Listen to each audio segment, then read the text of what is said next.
As we round the corner and head into the home stretch of 2016, we have new information on a handful of our investigations. Beginning with the great Mailbox Saga in Smithfield and one man's attempt to get the attention of the Rhode Island Department of Transportation. It's aggravating and you can't get through to nobody and they laugh at you. Smithfield business owner Tony Paulsino leaves no doubt about his frustration over the mailboxes we found lining Pleasant View Avenue in various states of destruction. Paulsino told us in March he had tried in vain to get the Department of Transportation not only to fix them, but come up with a new design to spare the mailboxes from snowplows that had taken his and others down repeatedly since they went up as part of a road construction project nearly 6 years ago. DOT Director Peter Alviti saw our story and ordered his department to come up with a solution. Peter Alviti, yeah, we heard a lot about you. And there he was earlier this month, the director making good on his promise by personally visiting Paulsino at his nursery on Route 116 after the new mailboxes were installed. Paulsino gave Alviti a tour of his property and walked down to the new mailbox. The DOT is in the final stages of replacing a total of 112 mailboxes. Engineers decided to move the post back another 6 inches from the road. Paulsino told Alviti he thinks it's not enough, and they have to go back further. The space between here and here is going to be enough for a wheelchair to go by. Let them go on the other side. Well, we can't say that. No, we can't say that. Paulsino also asked the DOT director to have the snowplows go easy when they pass his property this coming winter, saying flying snow and ice has been a major culprit in the destroyed boxes. Paulsino didn't know who Peter Alviti was before this entire episode started, but insisted Alviti and his staff come inside for some apple cider. For the mailbox! To the mailbox. Hey, Peter Amarici! Wow, that's cider. Nice. We'll see this winter how the new design holds up against the state's snowplows. The fallout continues for the vice president of the Johnston Town Council, who's been sending her teenage triplets to Narragansett High School since 2014, telling us in March she saw nothing wrong with the arrangement. Then why don't you just move to Narragansett? Because I love Johnston. Our 2-month investigation that showed Stephanie Manzi taking her teenage triplets to Narragansett High School the past 2 years resulted in the council vice president opting not to run for re-election. We also reported in June she and her husband, who is claiming residency in Narragansett so the children can go to the public schools there, have put this 3,200 square foot home up for sale.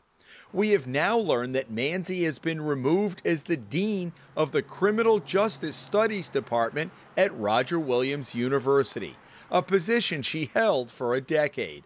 The president of Roger Williams would only say that she, quote, ceased to be dean in July. But sources at the university tell us she was forced out because of the publicity following our story. She was given a sabbatical this fall and is expected to return to the classroom as a professor next year. It is unclear where she will live once the Johnston house sells. 1 adult and 3 teenagers currently live in this 754 square foot cottage, and town records show that as of last week, no building permit had been taken out to expand it. A hastily put together plan for ferry service between Providence and Newport this summer turned out to be a big hit for Rhode Islanders and tourists, as we first reported in July. How big? The season-ending figures tell the story. The State Department of Transportation, which oversaw the ferry service, reports that more than 33,000 tickets were sold during the inaugural 2-month season that served as a trial run. All of it was made possible by a $500,000 federal grant that heavily subsidized the ticket prices. The DOT reports that 64% of passengers traveled on full fare, $10 each way tickets. 36% took advantage of the $5 discounted tickets offered to children, senior citizens, and those with disabilities. Approximately 20% of all trips were sellouts, meaning that all 149 seats were filled. And about 30% of the riders were from out of state.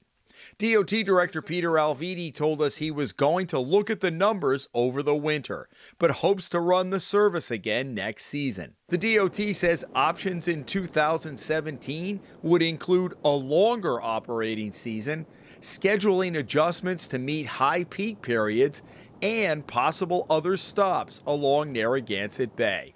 But the state will need the federal subsidy to make it all happen if it wants to keep ticket prices the same as this season. It's taken more than a year and a lot of prodding from state officials, but the owner of a sprawling junkyard in West Greenwich is making good on his pledge to clean up the property, which some say poses a threat to public safety. Who could forget these images taken nearly a year ago on the property of Norman Jr. Carpenter, just off Route 95.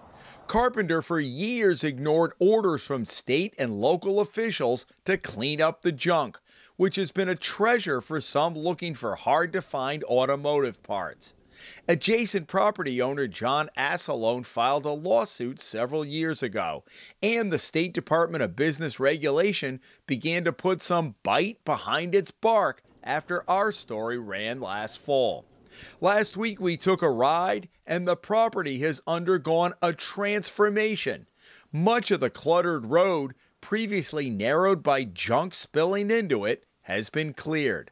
We traveled nearly a mile into the woods and saw Carpenter with a cleanup crew hard at work.